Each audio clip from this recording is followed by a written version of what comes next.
So my name's Heather Hunter, and I'm from the King's University College. I work as a admissions counselor there, so if you have any specific questions, I'm going to be at the booth all day, and my friend Glenn Keeler is actually our registrar. So if you have really specific questions about admissions, he is definitely the guy to ask.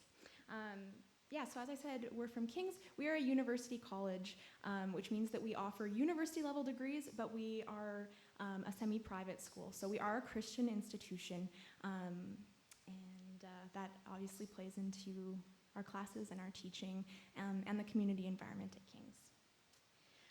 So I was just thinking as I was going through my presentation here, what are you looking for in a post-secondary? What an excellent opportunity this day is today for you guys to be able to ask those questions and to go around and check out different institutions. Usually we run through this with students, but I'm not going to go through it too much today, but you're going to get, for post-secondary education, you have a couple different options. You can do the upgrading apprenticeship route, which would be something like programs that NAIT would offer. They also offer things like the certificate diplomas. But what King's is we offer bachelor's degrees and pre-professional programs, okay? So we offer 3- and 4-year bachelor degree programs fully accredited at the university level, and pre-professional programs. So if you're interested in going on to something like you want to be a doctor or a dentist or get into law or anything like that, social work, we offer the prerequisite courses and the bachelor's degrees to get into those programs. Admission requirements. This is a really popular question, and I'm sure I'll get more specifics about it.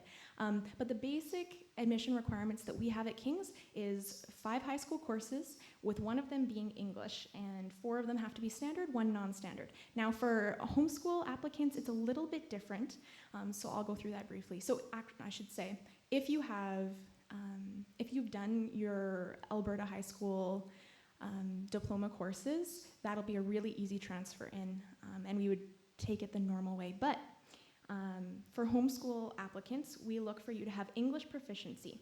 So that can be your English 30, that can be you've taken an SAT or a GED, or if you don't have any of those equivalents, but you're proficient in English, you can always come to our school, take our English test that we administer, and you can get in that way.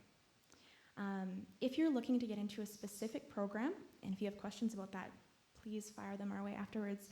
If you're looking to get into a specific program, we do require prerequisite courses for those. For example, if you're looking to get into psychology, because of the statistics component that is involved with psychology, we do require that you've got your Math 30 or equivalent to that. Okay? So if you have specific questions about any of our programs, we're happy to answer that for you today. Oh, and last but not least, we also require a letter of recommendation from your facilitator. So if you've got someone that's overseeing your homeschool program, them writing a letter that says this student is prepared and ready to go into university level studies, we also take a look at that as well. Okay, so I've just got a little layout of our different programs that we offer. Within Bachelor of Arts, there are a number of different majors and minors that you can take. I won't go through them all for time's sake, but you can take a look at them there. We've also got a big listing at our table, so you can come and check that out. We also offer a 4-year Bachelor of Science program in chemistry, biology, environmental science, and computing science. Especially for a lot of our pre-professional programs, the chemistry and biology are what you'll be looking at. And actually, our chemistry and biology programs are very strong at King's. Statistics, last year, of the students that applied to get into medicine from one of those 2 programs, 100% of the students who applied got in. So those programs are very strong at King's. We also offer a Bachelor of Music. This is in addition to the Bachelor of Arts with a major in music. So this Bachelor of Music actually looks more to people who are interested in getting into performance. So the more concentrated music program. Bachelor of Commerce, so that's business. And then we have 2 Bachelor of Education after degrees. That's elementary and secondary. What's it gonna cost? The big question always. At King's, our classes run at $301 per credit right now. A normal program, or a normal class rather, would be 3 credits. So you can kind of do the math in your head. We really strongly encourage our students to apply for scholarships like crazy. There are a number of scholarships available through the institution. For instance, if you're coming into King's with an average greater than 80%, you're going to get an automatic $1,000 scholarship. If you are coming in with an average over 90, it's an automatic $2,000 scholarship. You don't even have to apply for those. Anything if you're involved in the community, involved in music, all kinds of different things you can get scholarships for. There are also a number available through the government website, which I hope you're all aware of, but it's alist.gov.ab.ca. And I encourage you guys to start checking those out, even from grade 10 and 11, and make sure you're applying for lots of scholarships. Oh, I should go on that. King's Financial Aid, if you want to do scholarships through King's, make sure you apply by March 31st. Athletics, we've got a couple different athletics teams at King's. We're part of the ACAC, which is the same league that, for example, Grant MacEwan is part of. We offer volleyball, basketball, and soccer, both men's and women's teams. And again, there are scholarships if you're going to be a King's athlete. And if you're interested in playing, make sure you talk to either myself or Glenn or some representative from King's so that we can get you connected with a coach.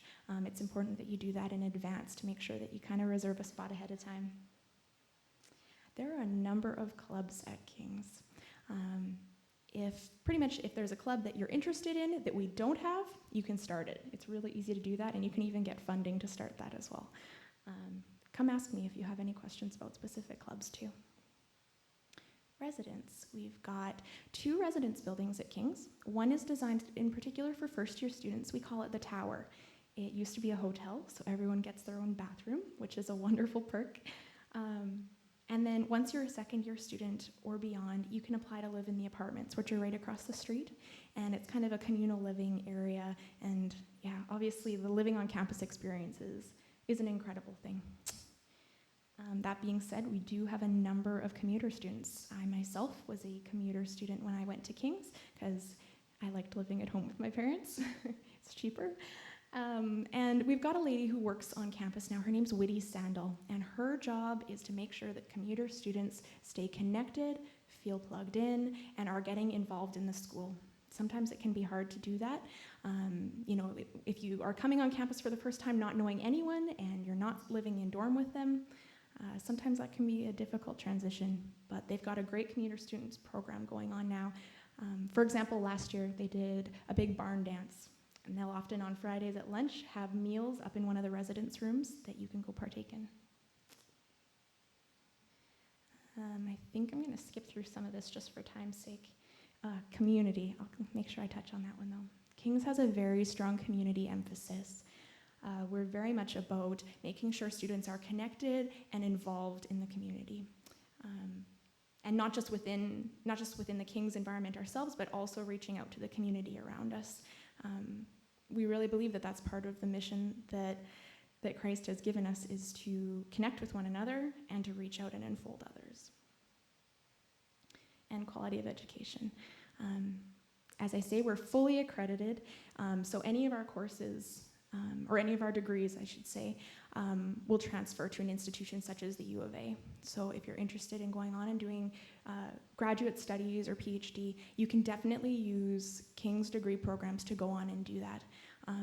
Often students will start at King's and move on to, for example, the U of A if they offer a program that we don't happen to have, but sometimes students even come the other way. Myself, I started at the U of A and I came to King's. So it happens both ways, and it's fairly easy to transfer back and forth. And personal education. One of the nice things that I actually really appreciated about King's is that because the class sizes are so small, your professors will really allow you to almost cater your program to your interests. I'll give you an example. In my history class in my 4th year, I'm really interested in the Sudan and everything that's going on there. And in my history class in my 4th year, my professor let me do my term paper on the history of Sudan, just because I was interested in it. And so, yeah, if there's a particular area of interest that you are passionate about, there is definitely room and flexibility in our programs for that as well. Come for a visit. If any of you guys want to learn more about the school, sit in on a class, talk with someone like myself or any of our professors or students, come stop by. We're happy to have you. We would love to set up either a personal tour or you can just drop by whenever you like. We also have specific view day opportunities, and I've got a lot of dates for those out of my booth, so if you're interested in that, come take a look. King's View Friday is one of them. A couple Fridays throughout the year, we've got a full day event that you're welcome to come join us on campus. There's a free lunch, and lots of students, especially grade 11s and 12s, like to come out for that. The Encounter Weekend. For any of you guys that are coming in from out of town, this is an event catered just for you. We do 2 weekends. One is in November and one, I believe, is in March. And it's a weekend-long event where you get to come in, a lot of fun activities too, but also obviously discovering the post-secondary experience and what King's is all about. And open house as well. So that's the King's University College. We're the little university with big degrees, and that's the big picture. I guess I'll open it up. Do I have time for questions? Yeah, okay. Yeah, does anyone have? Yes. Oh, yeah.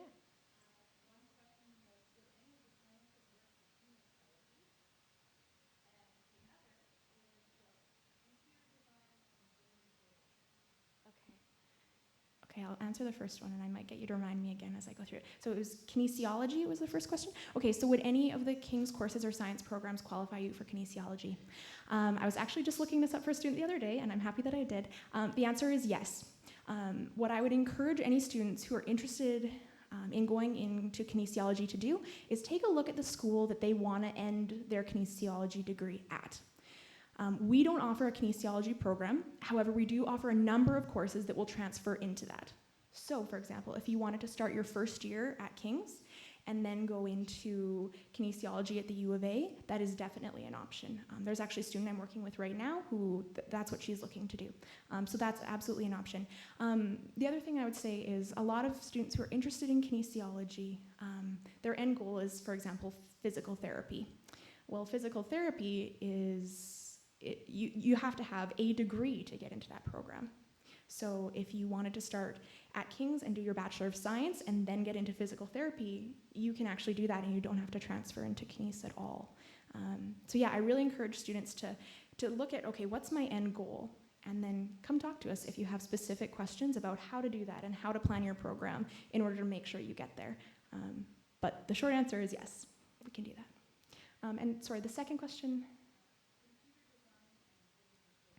Computer design and gaming program. Okay, so we do have a, how do we word it? A computer science program.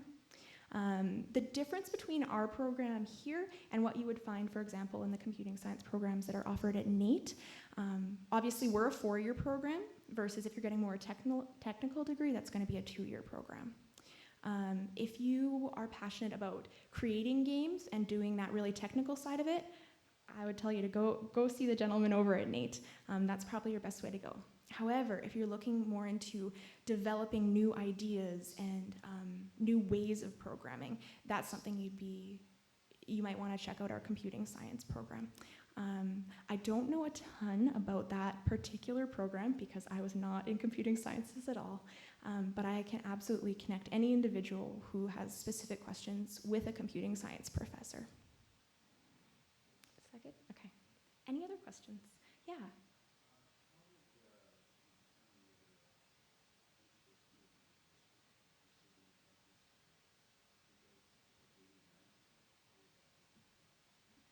I'm going to ask my friend Glenn Keeler, the registrar, to come up and answer that because he's the gentleman who actually makes those decisions. Hi there. The question was, how do we determine admission scholarship qualifications? And this is where it gets a bit interesting with homeschooled students because we do need to find some way of figuring out what a comparable average is. So it's really easy if you've challenged some provincial exams, and then we actually have an Alberta education transcript. We do work with ACT and SAT results as well. We have equivalencies for those, so if you've done any of those kinds of standard exams. Some students have also taken courses. It's very common, for instance, to take a course through Athabasca as part of your homeschool program before applying to us. We will take that into consideration as well. So the best answer, I think, is we wing it. We try and construct it as best we can out of what you present to us. So the more that you can present to us, the easier it is for us to be able to make that a word. Yeah.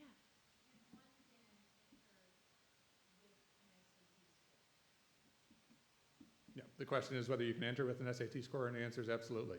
You can use SATs, ACTs. There's a CAT exam. I haven't seen one for a number of years, but that's also out there.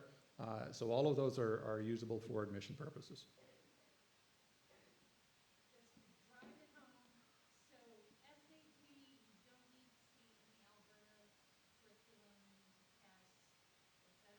That's right. The only case in which it gets a little interesting is if you're going into the sciences where we're looking for a specific science prerequisite. But depending on what of the SATs you've done, because there are the general exams, but there are also the subject-specific exams. If you've got a subject-specific exam in biology, then we take that as meeting our admission requirements for a program in biology. And just for people who aren't in this audience, that question was, can you take your SAT without your Alberta diploma, and does that qualify? So that's what Glenn just answered there. Are there any other questions?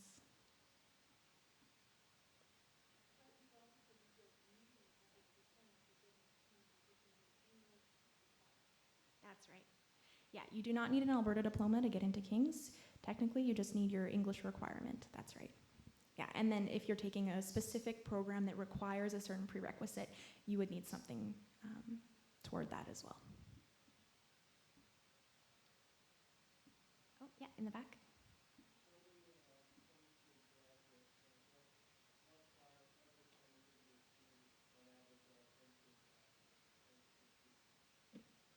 Do you know the statistics? I'll fake it.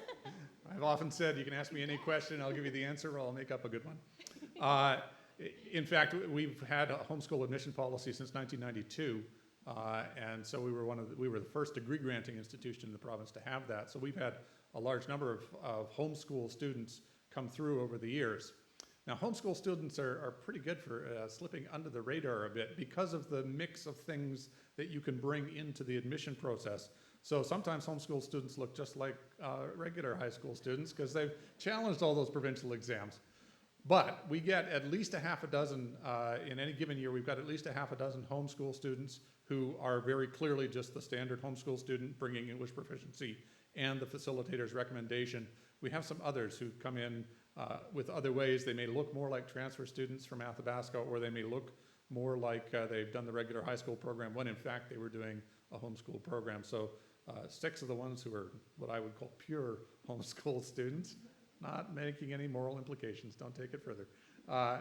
But 6 of those, and then some others who come in. And since I also teach in our computing science program, and a number of them have come through in our computing science program, and I can tell you that our experience has been very positive with homeschool students, that there's really no academic deficit that ever happens. The only struggle we've ever had has frankly been that we've taken some homeschool students who are quite young, 15 was the youngest, and there's just a social development issue when you put a 15-year-old in with a bunch of 18, 19-year-olds that we pay attention to. So that's the only issue that's ever come up.